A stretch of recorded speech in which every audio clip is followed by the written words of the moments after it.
Well, clearly we were pleased with the result on Saturday. It's a game I was happy for our players. I thought they played hard.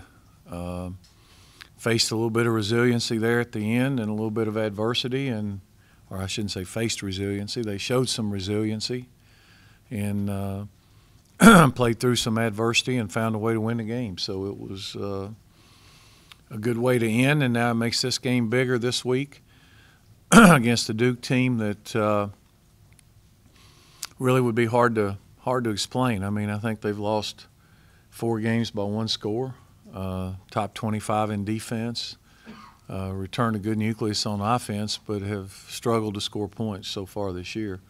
Last year our game with them was kind of a shootout. I mean, it was kind of like last man standing, whoever had the ball last. So who knows? It's always a tough place to play, and we fully expect that we're going to get their best shot when we go up there on Saturday. Okay. Question for Coach Johnson. Just make sure we got a microphone. You guys play in some crazy stadiums like at Virginia Tech or Clemson, but Duke's kind of the opposite level of that, and it seems like that can kind of suck the energy out of the team if they don't bring their own to start the game. Well, we've got a lot to play for. I mean, we've got a lot on the line. We've got a chance to get win number 6, which is huge in a game season where we only play 11 games. So, you know, that's no excuse about that. I'm sure that if you're going to play a football game, you need to be able to block all that out anyway and focus in on what you got to accomplish. Another, like you mentioned, another top defense. You faced, 3 or 4 in a row now. Right. What do you see from their defense? Well, I think their 2 linebackers are really good. The Giles kid and Humphreys are both really good players. They've got 2 good inside guys, and the defensive end 59. I'm terrible with names.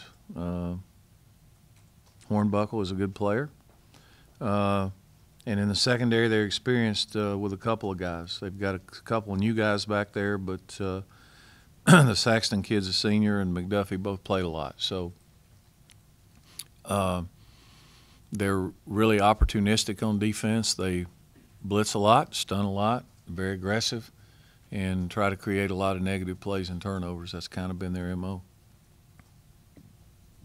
I guess kind of going back to that, you've also played quite the gauntlet in terms of a schedule and a lot of really good defensive teams. The league's different this year. It's, last year you had all those marquee quarterbacks. I mean, you had, the Deshaun Watson, you had the kid at Carolina, you had the kid at Pitt that got drafted, you had all those, everybody had a guy.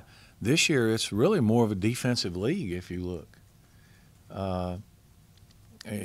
Most everybody Virginia Tech had to replace the quarterback. We had to replace the quarterback.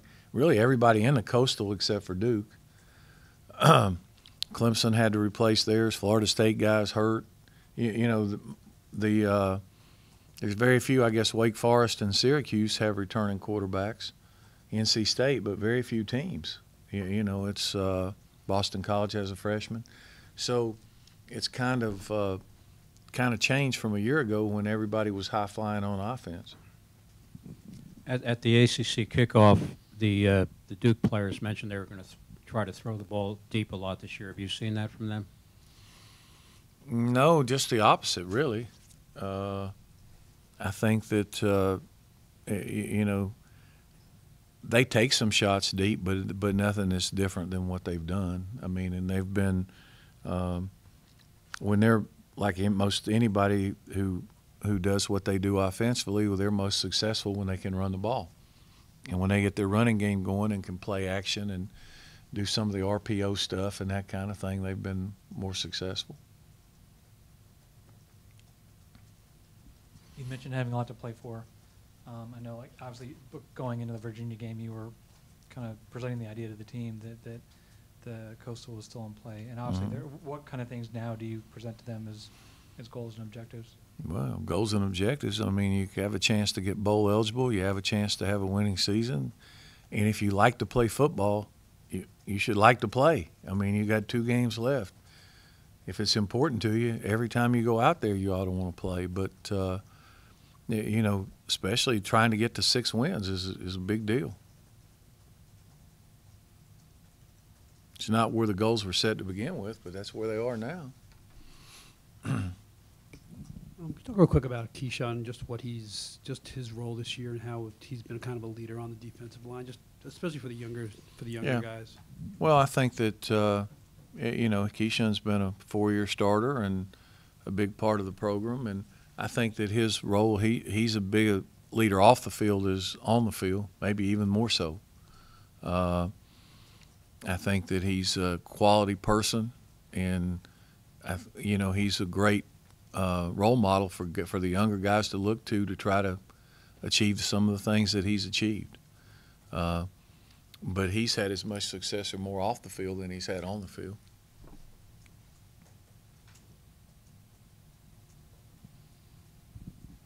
I know Jahazel was banged up last week.